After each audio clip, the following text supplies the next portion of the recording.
Hi everyone and welcome to my channel.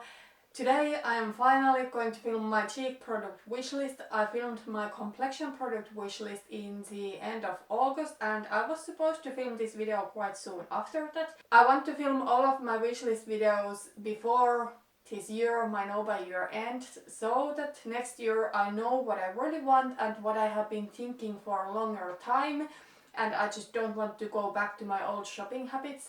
Okay, so let's start with bronzer, and before we get to the products I want to get, I want to mention what I want to have in my bronzer collection because I'm really specific with my goals.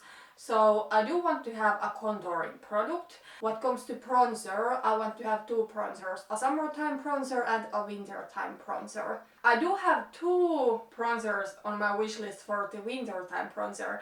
First one being the one that I would most likely purchase if I was going to buy a new wintertime bronzer.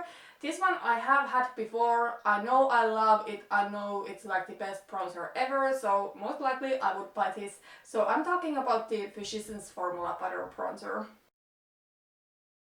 This bronzer is just so good, I totally think it's worth the hype, and what I do really appreciate is that Physicians Formula has expanded the shade range, because the shade bronzer that I used from this product, it was pretty light, and like during summertime I had a hard time to get it show on my face. However, during winter it was the most perfect natural satin finish. However, I do have another bronzer on my wishlist, and this one has been on my wishlist for years. I haven't bought it mainly because of the price, and today I'm kinda like talking myself out of this. So I'm talking about the Hourglass Ambient Lighting Bronzer. I do have one product from Hourglass. I do have their Ambient Lighting Blush in the Decay Mood Exposure. That is one of the most beautiful blushes I have seen. To be honest, that's the blush I'm wearing today. But I love that, and I have no doubt that the other Hourglass cheek products are awesome as well. But this is just way too expensive for me to buy it without being able to see the color in person. Hourglass is not sold in stores here in Finland, and as far as I know, it's not really sold in stores in Europe altogether. So there is no way that I could see this product in store and that I could be able to swatch it. And I am really particular about the shade of my bronzer. I don't want it to pull red, I don't want it to be ashy, I don't want it to be orangey, it needs to be like perfect. If I'm going to buy a bronzer this expensive, I need to see it in store and I need to be able to swatch it and know for sure that the undertone is what I want. So I think for now I'm going to skip the Hourglass bronzer even though it's on my wish list. And if I'm going to buy a bronzer, it's going to be the Butter Bronzer from Physicians Formula. Let's move on to blushes, and I do have a little bit more blushes on my wishlist. I have decluttered blushes from my collection with quite a heavy hand because I was really overwhelmed with my blush collection and I had a lot of blushes I didn't enjoy, and now I honestly have only blushes that I really do love. I feel there are a couple of things that are lacking from my blush collection, but I don't want to kinda like fill in the space that I have gotten by decluttering with new stuff. So I want to be really careful next year when I'm not doing a no-buy anymore, and I'm thinking of limiting my blush purchases for 2 or 3 at most during the next year, because I just don't want my blush collection to get out of hand anymore.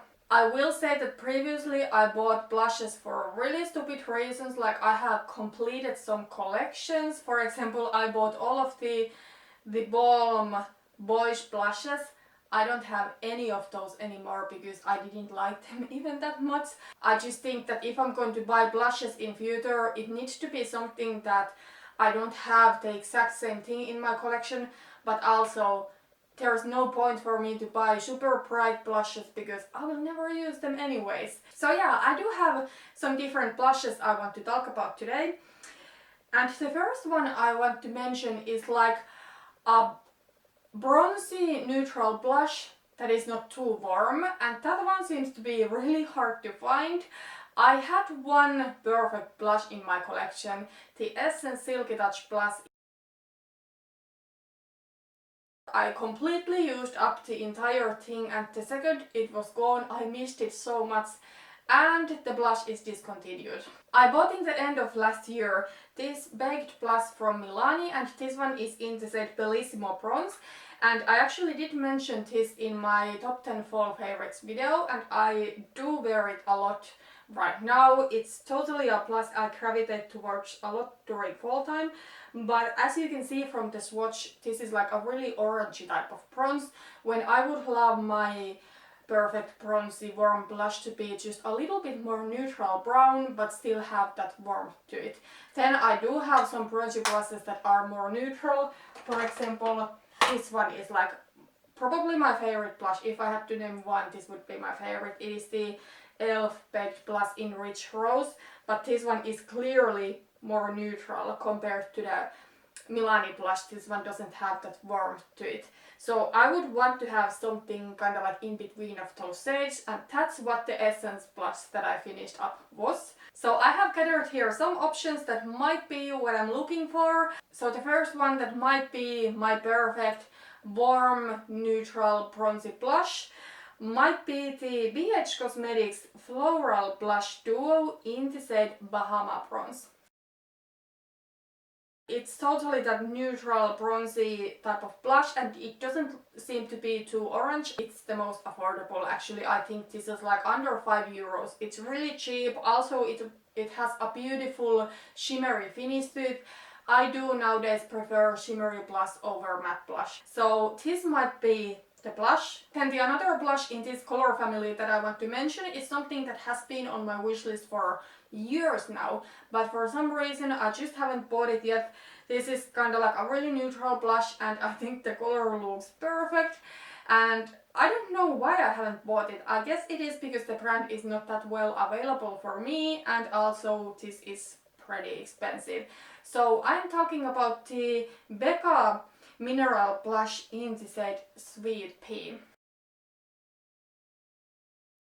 I will say that the tone of this blush looks to be like perfect. It has that warmness to it, and it's that neutral, rich color. It has a little bit red in it, but it doesn't look like orangey.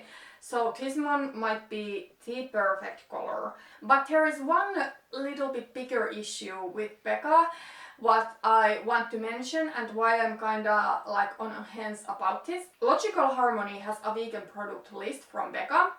I think Tashina got it straight from the company, and I think that's great. However, on the frequently asked questions on the Becca website, they say that Becca does not claim any of their products to be vegan, and I really don't know what to think about that. I kinda do get this claim, but at the same time, if you cannot be 100% sure that the ingredients used in the products are vegan, why did you give a vegan product list for Logical Harmony? I just don't get it. Maybe that's why this one would not be my first pick of these blushes, but I will say that the color of this blush looks perfect. And the last blush in this color family that I want to mention is from Urban Decay.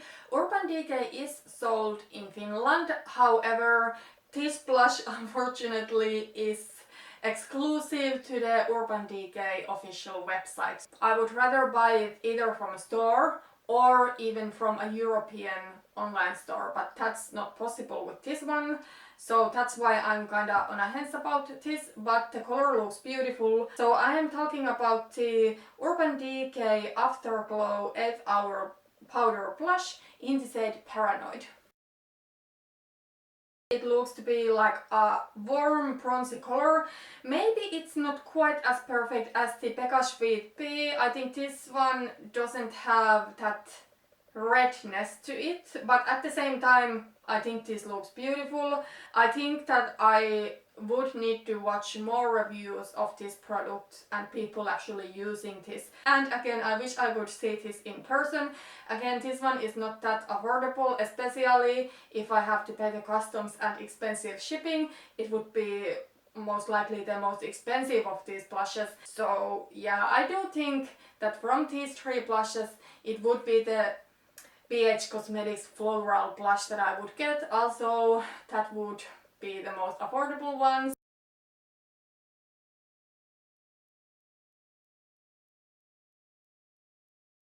Okay, a blush I really think is lacking from my collection is a warm pink natural type of blush that has a little bit sheen on it that just makes my face look fresh and alive. I do have a couple of matte blushes like that.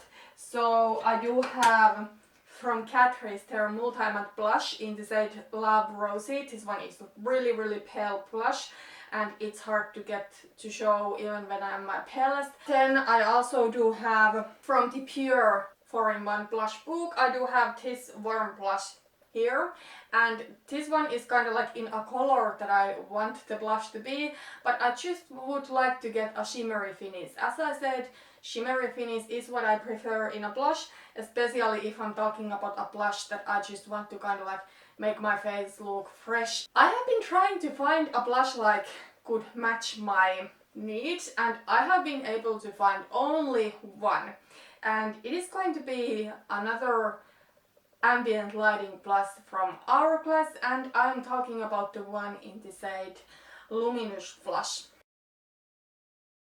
In my opinion, this blush just looks perfect. Like, it has enough warmth to it, it's not too deep, but then it's deep enough so that I could also wear it during summertime, not only during winter, and yeah, I just think it looks perfect. And from all of the blushes that I'm today talking about, I think this is the blush I'm most likely going to get next year, because I really think this one is lacking from my collection. Okay, then there is one blush line that I want to talk about. I will say that apart from the Hourglass blush in the Mood Exposure and some of the balm blushes I bought previously but have decluttered, I have mainly sticked to drugstore blushes because I think you can find so awesome blushes from the drugstore. As I mentioned, my favorite blush is from e.l.f. I also think the Milani baked blushes are awesome, not all of the shades but some. Then I think Essence makes stunning blushes. And this blush line that I'm going to talk about is quite pricey. Well, I don't think it's more than the Hourglass prices. I think this is about the same price range. But the blush line I'm talking about is the Charlotte Tilbury Cheek to Cheek blush line. And there are 3 vegan blushes in this line, and I want to talk about all of them. The one I'm the most interested in is the one in Pillow Talk.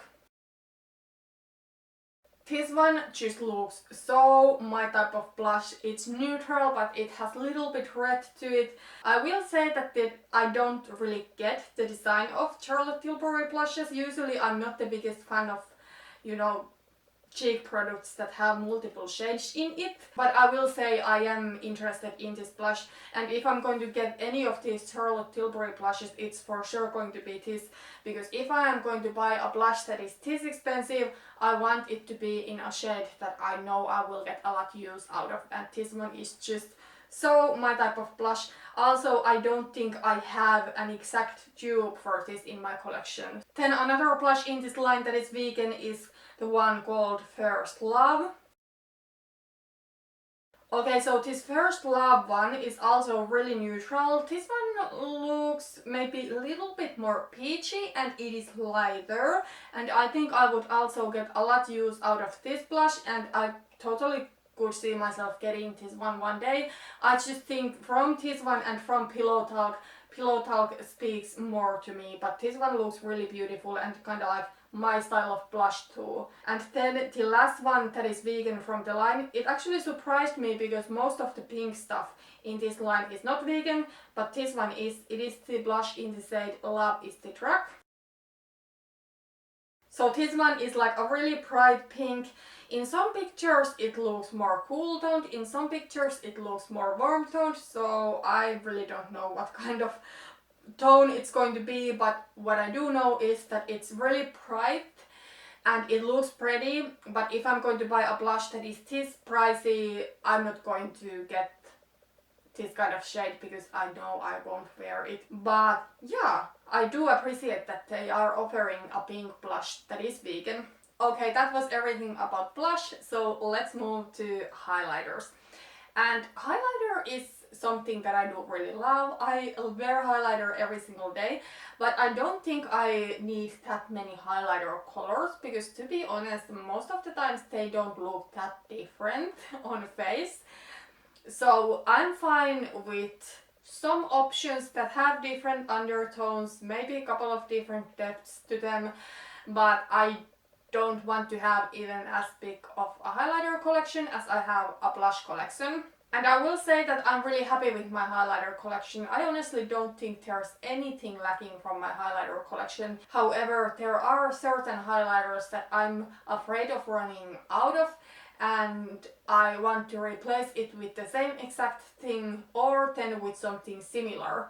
I think I have on my list only one highlighter that is something that I don't have in my collection, but others that I'm going to mention, they are going to be a replacement for the exact same thing or then for something similar from a palette, for example.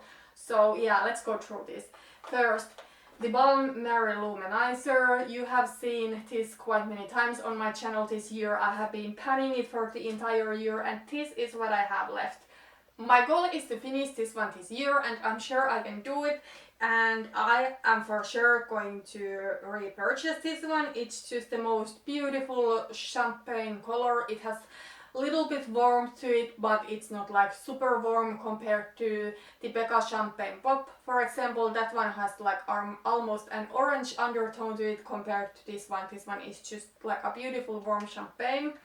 What I will say is that I have deposited from the Balm Voyage 2 palette this highlighter over here that is like the same thing than Mary-Lou. So of course I would also pan this one first before purchasing Mary-Lou.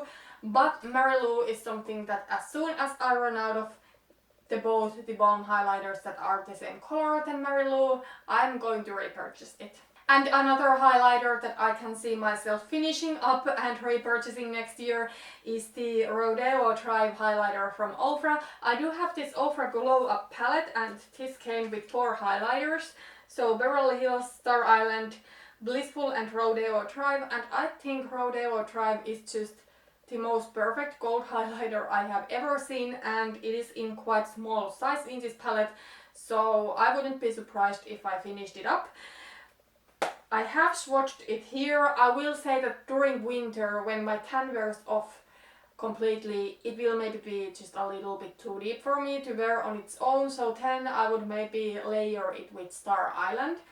But today I am wearing this highlighter and I just think it's the most perfect gold highlighter ever. Okay, so getting back to champagne, like theBalm Mary-Lou Manizer, I do want to have always like a little bit more cooler toned, or not even cool toned, but more neutral champagne highlighter, and I think those are really difficult to find. The first one like that I had in my collection was in the original Curly Bible palette from BH Cosmetics that you probably know was my Panthat palette.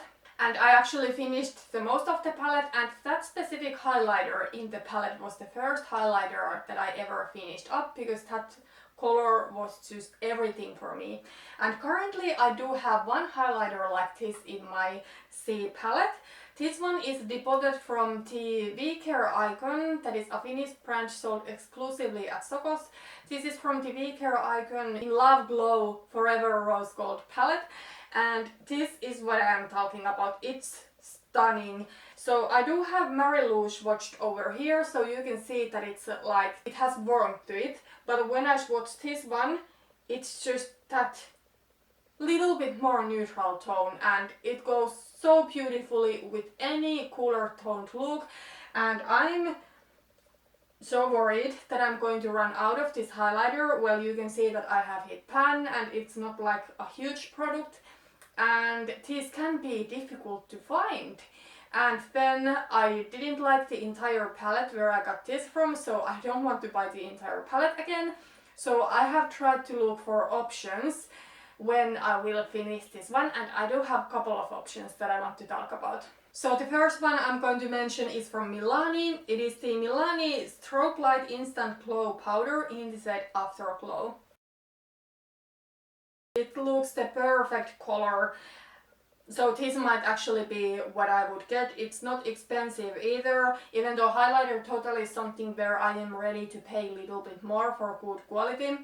But this one looks perfect and it looks to be light enough. I think the Becca highlighter in Opal is in tone what I'm kind of like talking about, but that one is way too deep for me. It only makes my skin look dirty, but this one looks like it's going to be light enough. But then I do have another one. I'm not sure if I would get this one because I have seen kind of like mixed reviews of this, or I don't think I have seen bad reviews, but this one is more expensive and I like my highlighters blinding most of the times, and this one seems to be just a little bit more natural. But the one I'm talking about is the Melt Cosmetics Digital Dust Highlighter in the shade Stargazer.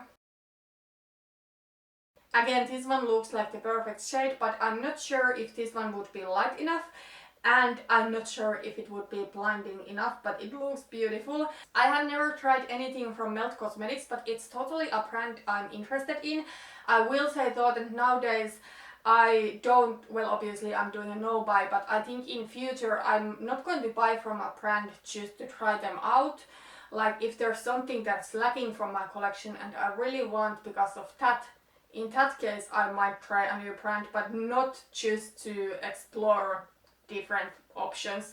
That was what I was doing previously and that didn't make me happy, so I don't want to go back to that. But Melt totally is a brand that I'm interested in, and this highlighter looks like the perfect color, but is it perfect? I don't know. I think I might try the Milani highlighter first because it looks like the highlighter that I'm talking about. Okay, then another staple highlighter for me, especially during winter time and during spring and early summer, is a pink highlighter, but that can be quite challenging to find the perfect pink highlighter. I do have one in this BH Cosmetics Carly Bible Deluxe Edition palette. It is the most perfect pink highlighter ever. So this one over here, I have hit pan, not a lot, but still. What I do love about this highlighter is that it has some warmth to it, because sometimes pink highlighters can almost pull like lilac-y, and that's when I feel they clash so badly with my skin tone and they just look ashy and unnatural. But this one has enough warmth to it, so I think it's perfect, and I would love to find something in this kind of color. I do have a couple of options I do want to talk about. The one that looks the most perfect in my opinion, and I most likely would get, is the Jouer powder highlighter in the shade Rose Quartz. This one looks stunning. It actually looks, when I look at the swatches, really similar than the BH Cosmetics highlighter. Like, I like that it's not super frosty and icy, but it's light enough so that I totally could wear it even during winter. But then again, I don't want the highlighter to be so icy that I cannot pull it off other than during winter. And that's the issue with another highlighter I'm going to mention. But I'm going to mention the another pink highlighter too that I have been interested in. I don't think I would get this one. I think I would get the Jouer highlighter. But this one is something that interests me, and it's actually from Ofra. And I love Ofra highlighters, but this one might be just a little bit too frosty and icy. So I'm talking about the Ofra highlighter in Pillow Talk. So this one is a really pale pink. It seems to have warmth to it, what I'm looking for. But to be honest, I think I couldn't pull this off other than in the middle of the winter because it's so light. Okay, then there's two highlighters I want to mention, and these are both from an indie brand that I have never tried. So I'm talking about M Cosmetics, EMME Cosmetics. So this is an indie brand from Canada, and I heard about this brand from Chic and I'm so curious about this brand. They seem to have amazing stuff. I do have two highlighters from them that I'm going to talk about. But I will say that most likely I will not buy these yet next year, because if I'm going to buy from this brand, I want to buy their eyeshadows too, and I'm thinking of doing another year of eyeshadow no buy, unless I will allow myself to get like a bundle of eyeshadows from this brand when it's my birthday in June next year, then I might pick these highlighters and the eyeshadows. I have 2 highlighters from them on my wish list. So the first one is their highlighter in the shade Cream Pearl. So this one is like an icy white. I do have a white highlighter here in the BH Cosmetics Carly Bible palette. I don't have that much left, and I might even, or my goal is to finish it during next winter. I'm sure I will do it. I don't think white highlighter is kind of like an essential thing for me, but if I finished this one up and if I noticed that I miss it, yeah, maybe I could buy a white highlighter. Then there is only one highlighter that I'm going to talk about that is something I don't have in my collection, and it's also from M Cosmetics. So this is their highlighter in Peach Silk. This highlighter looks really interesting. It's like this orangey golden champagne type of highlighter. Actually, when I look at the swatch of this one, it looks like the Becca Champagne Pop, but lighter.